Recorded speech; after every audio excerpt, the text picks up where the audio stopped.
আসসালামু আলাইকুম। সবাই কেমন আছেন? আশা করছি আল্লাহর রহমতে সবাই ভালো আছেন, সুস্থ আছেন। আলহামদুলিল্লাহ আমরাও ভালো আছি আল্লাহর অশেষ রহমতে। আজ আরও একটি নতুন ভিডিও নিয়ে সবাইকে আমন্ত্রণ জানাচ্ছি। আশা করছি আমার আজকের ভিডিওটিও আপনাদের কাছে ভালো লাগবে। তো আমি আব্দুল্লাহকে মাদ্রাসায় দিয়ে আসার সময় বাজার থেকে মুরগি নিয়ে এসেছি। সেগুলো কেটে কুটে নিয়েছি, এখন রান্নার আয়োজন চলতেছে। আজ আমি শেয়ার করব আপনাদের সাথে যে গত ভিডিওতে বলেছিলাম আমার বাচ্চাকে নিয়ে যে সমস্যা হয়েছিল, সেই সমস্যাটার কথা আজ আমি আপনাদের সাথে শেয়ার করব। আমার মতো ভুল এরকম আপনারা জানি কেউ কখনো করবেন না। সব কিছু নিয়ে কম্প্রোমাইজ হলেও বাচ্চাদের নিয়ে কখনো কম্প্রোমাইজ করা যায় না, কারণ বাচ্চারা হচ্ছে আমাদের শরীরের অংশ।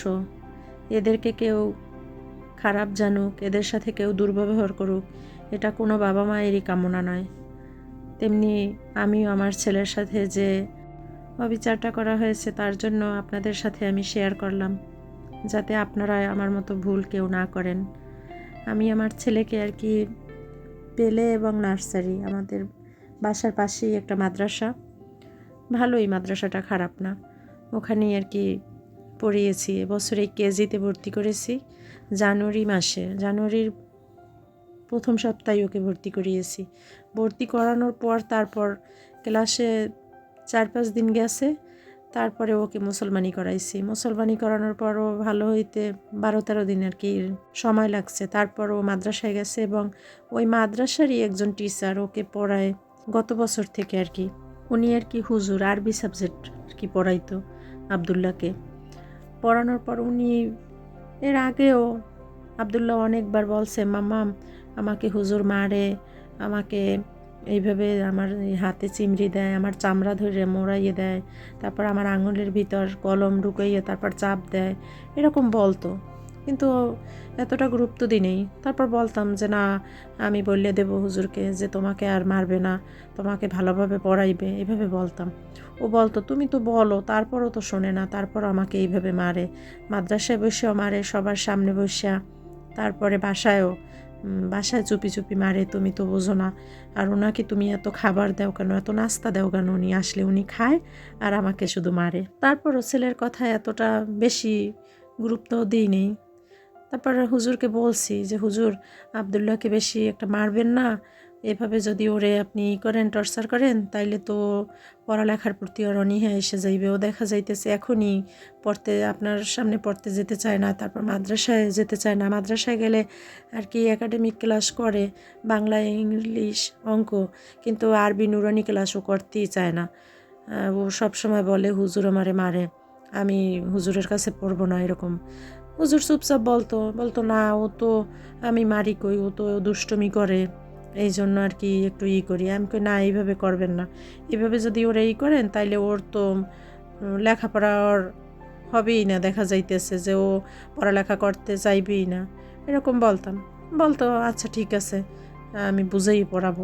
এইভাবে করে অনেক দিন বলছি। তারপর ওর বাবাও বলছে যে হুজুর আব্দুল্লাহকে মারবেন না, ওর একটু বুঝাইয়ে পড়াইবেন, আপনার কাছে দিছি এই জন্যই যে আপনি মাদ্রাসারও টিচার এবং বাসায় এসে যদি পড়ান একটু ভালোভাবে পড়াইবেন, এই জন্য উনি চুপচাপ শুনতো, কোনো কথা বলতো না। কিন্তু দেখি এইরকমই বাচ্চা মাদ্রাসা থেকে একদিন আসার পর দেখি গোসল করাইতে নিছি। গোসল করানোর সময় ওই শার্ট খুলে করতেছি, তখন দেখতেছি কি যে দুই ঘাড়ের দুই সাইডে কি দিয়ে মারছে আল্লাহ জানে, দুই সাইড মনে হয় কি একেবারে লাল হয়ে গেছে।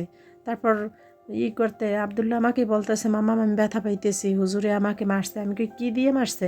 কয় আমাকে এই বেত দিয়ে এই দুই ঘাড়ের উপরে আমার পিড়াইছে। আল্লাহ দেখে আমি কান্না করে দিছি যে এইভাবে কোনো মানুষ কিভাবে একটা বাচ্চাকে মারতে পারে। তারপর তো মাদ্রাসা ওই দিন আর উনি আসে নাই, বৃহস্পতিবার দিন। তারপর শুক্রবার আসে নাই, বৃহস্পতিবার দিন ওই দিন আর আসে নাই পড়াইতে। তারপর পরের দিন আসছে পর বলছি, হুজুর আপনি কেন ওকে এইভাবে পিটিয়েছেন? তারপর আমি ওর শার্ট খুললে দেখাইছিও, চুপ করে রয়েছে, কথা বলে না। তারপরে তারপর ও আব্দুল্লাহ আমাকে বলে, মামাম তুমি পর্দার আড়ালে দাঁড়াইয়া দেখবা হুজুরে আমারে কিভাবে মারে। এরকম বলে। তারপর সত্যি মিমও বলছে, আম্মু ও হুজুরেরই আমারও ভালো লাগে না, উনি মনে হয় আবদুল্লাহরে মারে ও আবদুল্লাহ সত্যিই বলে ওই আবদুল্লাহ পড়ায় আর উনি ওইরকম মারে আর আবদুল্লাহ চেয়ার থেকে উঠে আর দূরে যাই দাঁড়াই বলে না না না হুজুর আর মারেন না, হুজুর আর মারেন না, এরকম করে। তারপরে এরকম করার পর তারপরে আমিও পর্দার আড়ালে দাঁড়াইয়ে দেখি একদিন যে ওর পায়ে চাপ দিয়ে পাও দিয়ে তারপর ওরে চাপ বেঁধেতেছে। তারপর এরকম পেটের চামড়া মোড়াইয়ে বলতেছে কি চর্বি হয়েছে, খাওয়ার মোটা হও, চর্বি হয়েছে, পড়ালেখা করতে চাও না, দুষ্টমি করে একেবারে শেষ করিয়ে ফেলামো, এরকম কয়। তারপর আমি ওই দিন বলছি সরাসরি যে হুজুর এইগুলো আপনার কোন ধরনেরই, আপনি ওরে এইভাবে কেন মারতেছেন? ও তো সবসময় বলে মাম্মা মামাকে এইভাবে মারে, আমরা তো বিশ্বাস করি না, আপনাকে বলার পরও তারপর আপনি এইভাবে কেন ওকে টর্চার করতেছেন? আপনার আর পড়ানোর দরকার নেই, ওর পড়ালেখা যদি না হয় না হোক, তারপর আপনার কাছে আর পড়াবো না। এই বলছি, আপনি কালকে থেকে আর ওকে পড়াতে আসবেন না, আপনার মতো টিচারের কাছে ওর পড়ার দরকার নেই বলে দিচ্ছি। তারপর ওর বাবা তো বাসায় ছিল না, তারপর বাসায় আসার পর বলছি, হুজুরে ওই সময় বলছে আচ্ছা ঠিক আছে এই বলে চলে গেছে। তারপরে ওর বাবা আসার পর বলছে ও হুজুরের কাছেও পড়ানোর দরকার নেই আর এই মাদ্রাসাও চেঞ্জ করে দেবো, এই মাদ্রাসা যদি পড়াই তাহলে দেখা যাইবে যে ওনার দ্বারা পড়াই নেই বা এইভাবে বলছো, ওনার একটা থেকে যাইবে ওর প্রতি, যদি ওর কোনো ক্ষতি করে তার চেয়ে মাদ্রাসায় চেঞ্জ করে দিই। তারপর আমি বললাম যে এতগুলো টাকা খরচ করলাম, সবে মাত্র ভর্তি হয়েছে, 6,000 টাকা দিয়ে ভর্তি হয়েছে, বই কিনছি, খাতা কলম সব কিছু আর কি মাদ্রাসা দিয়েই কিনতে হয়, সেখানেও প্রায় 2200 টাকার মতো গেছে। এই বলছে টাকা কোনো ফ্যাক্ট না, টাকা যায় যাও, কিন্তু আমার বাচ্চা যেখানে সুরক্ষিত না, টাকা দিয়ে কী হইবে, অন্য মাদ্রাসায় ভর্তি করবো। তারপর এখন আর কি বাসা থেকে একটু দূরে, যদিও দারুণ যাতে ওকে ভর্তি করে দিছি, সেখানে এখন ক্লাস করতেছে। এখন আমাদের নিজেদের ফ্ল্যাটও ওখানে আর কি কাজ চলতেছে, আশা করি এই বছরের ভিতরেই আমাদের ফ্ল্যাটে আমরা উঠে যাব, তাই ওখানে ভর্তি করছি। এই জন্য আর কি আপনাদের সাথে শেয়ার করলাম যে বাচ্চাদের কখনো স্কুলের বা এই মাদ্রাসার টিচার বাসায় এনে পড়াবেন না, তাহলে আর কি হবে কি যে দেখা যাবে মাদ্রাসাও নষ্ট হলো এবং বাসার পড়াওই হলো। আমার মতো ভুল কেউ আপনারা করবেন না। ভালো থাকবেন সবাই, আর আমার জন্য আমার বাচ্চার জন্য দোয়া করবেন। আমার বাচ্চাটা অনেক দিন তারপর ঘুমের ভিতরও ও গিয়ে কান্না করে উঠতো, হুজুর আমাকে মাইরেন না এরকম করতো। তারপর আমি তো দেখতেছি যে আমার বাচ্চা, আল্লাহ কি যে ভয়াবহ অবস্থা, এরকম হইলে তো অনেক ক্ষতি হয়ে যাবে, তাই আর কি মাদ্রাসা চেঞ্জ করে দিয়েছি। আপনারা কেউ এরকম ভুল করবেন না আমার মতো। ভালো থাকবেন সবাই, আল্লাহ হাফেজ, আসসালামু আলাইকুম।